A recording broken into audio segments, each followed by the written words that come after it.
Jeff, thank you so much. Let's get back to that breaking news out of Camden. 3 people shot. 1 person is dead this morning.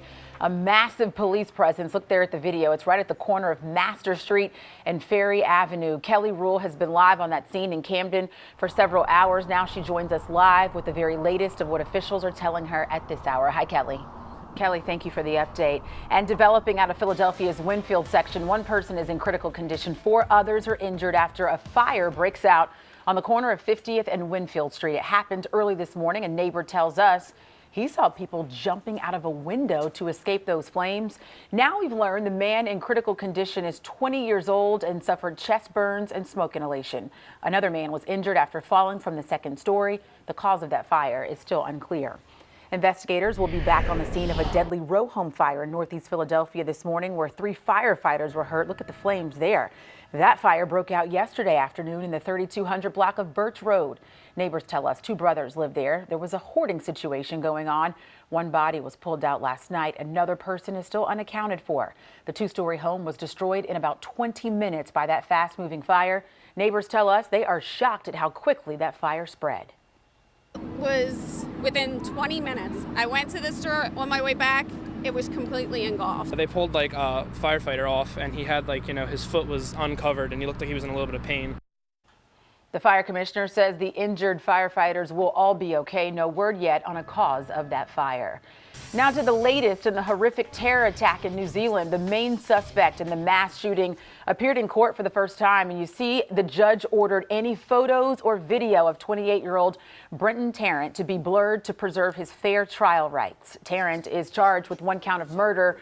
More charges are pending. Investigators say the Australian native, who calls himself a white supremacist, entered 2 mosques in Christchurch and started shooting. 49 people were killed, more than 40 others were hurt, and many are still unaccounted for. People who were at the mosque worshiping when those attacks happened are now sharing their stories as the legal process begins to run its course. Fox's Greg Palcott reports. We spoke with a Delaware County native now living in New Zealand yesterday. Stan Ruley, originally from Swarthmore, still has family in the area. He opened up about the shock the country is going through right now.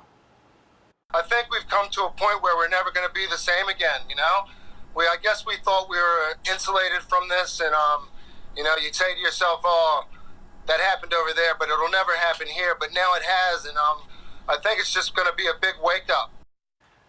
The 49 killed in the Christchurch massacre are more homicides New Zealand typically sees in an entire year. Now to our top stories. This morning, President Trump doubling down on his fight for a southern border wall by signing his first veto as president. To defend the safety and security of all Americans, I will be signing and issuing a formal veto of this reckless resolution, and that's what it was. That veto in response to the Senate's vote to reject his national emergency declaration at the southern border. President Trump wants to use the order to divert billions of federal dollars for defense spending toward the border wall with Mexico. It still faces several legal challenges from Democratic state attorneys general and environmental groups. And fresh off his official announcement to run for the White House in 2020, Beto O'Rourke is hitting the trail in Iowa this weekend, nearly a full year ahead of the state's primary. The Texas Democrat lost his challenge to incumbent Senator Ted Cruz back in 2018, but he gained his viral fame and national attention during the race. O'Rourke joins a crowded field with 15 Democrats already in the race, including Senators Kamala Harris, Bernie Sanders, Elizabeth Warren, Kirsten Gillibrand, and Cory Booker. Former Vice President Joe Biden is still undeclared. Well, the Big Apple holding its annual St. Patrick's Day parade today. New York City celebration will bring together tens of thousands of marchers in celebration of Irish heritage. That's a live look there. Quiet now, but the streets will be full of people later. That parade will go up Fifth Avenue with a viewing stand at St. Patrick's Cathedral, right there in the middle of Manhattan. And don't forget, tomorrow is officially St. Patrick's Day, and while you'll see plenty of green out and about, you could be saving some pretty serious green with great holiday deals. St. Patrick's Day is the top day of the year for bars and lounges and the 4th best day for local restaurants. Now to our top stories. New Zealanders coming together to pay tribute to the victims of yesterday's mosque shootings. Mourners huddled together to pray and sing at a makeshift memorial in Christchurch.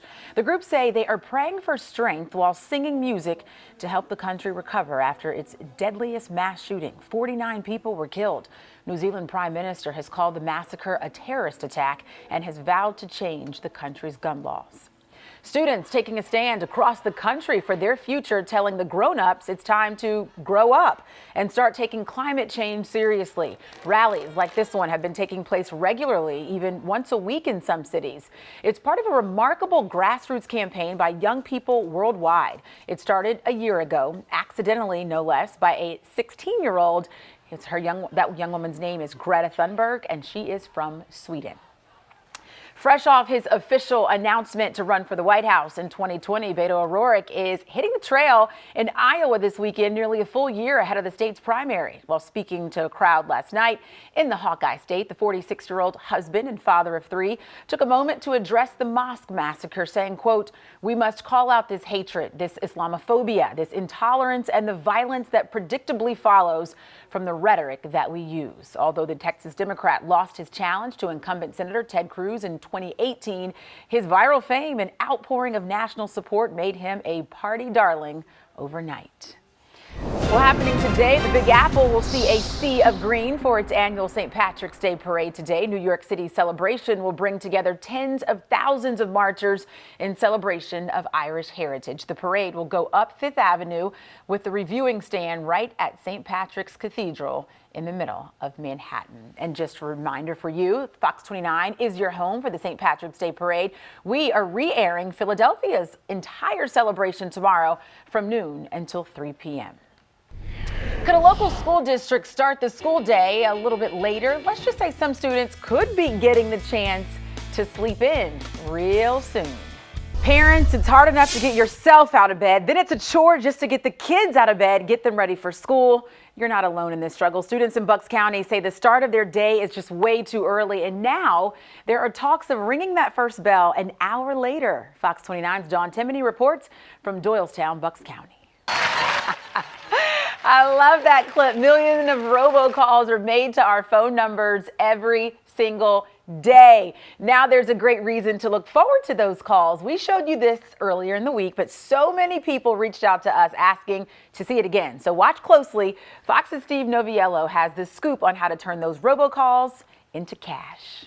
And Meek Mill weekend continues. City officials dedicated March 15th through the 17th in honor of the Philly-born rapper who became a symbol for criminal justice reform after a judge sentenced him to prison for repeated violations of his probation from a decade-old conviction involving guns and drugs. He spent months in prison before the Pennsylvania Supreme Court ordered him released on bail.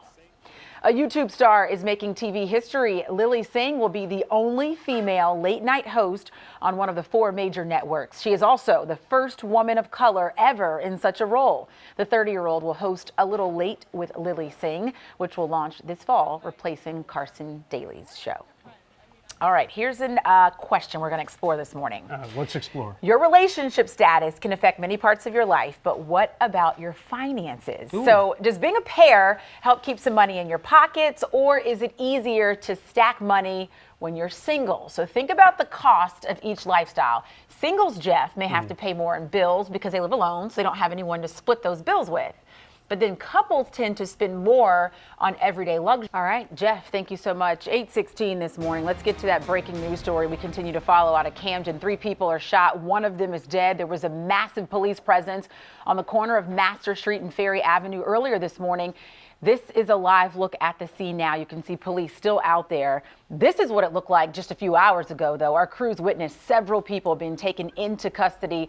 Hard to see anything really happening there because of the lights, but you can make out some action happening right there between those 2 police cruisers. Early reports were that gunfire rang out, and that's what sent police to that intersection.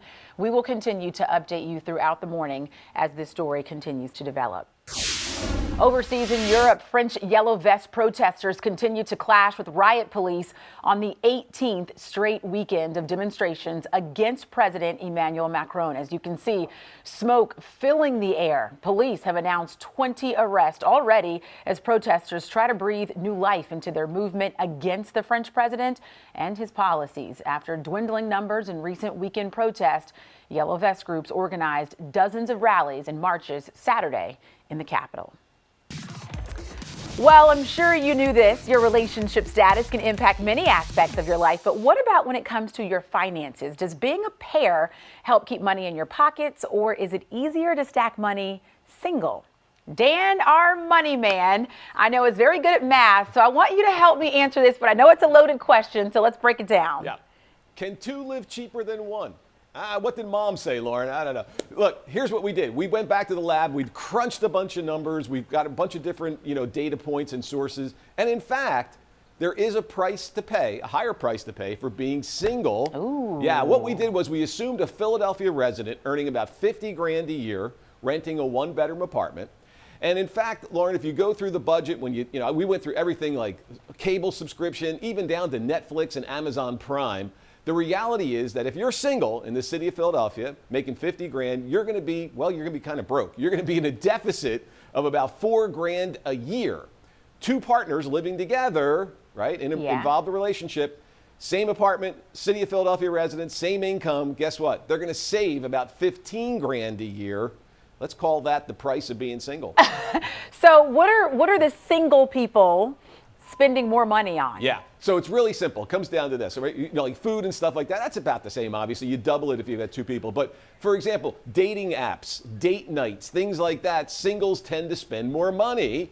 Also, guess what? Whether you have one person using the internet back in your apartment or 50, you're still paying the same monthly bill, right? Yeah. Yeah. So in fact, the single penalty applies to those items that no matter whether you have one person using it or many, you're still going to pay the same price.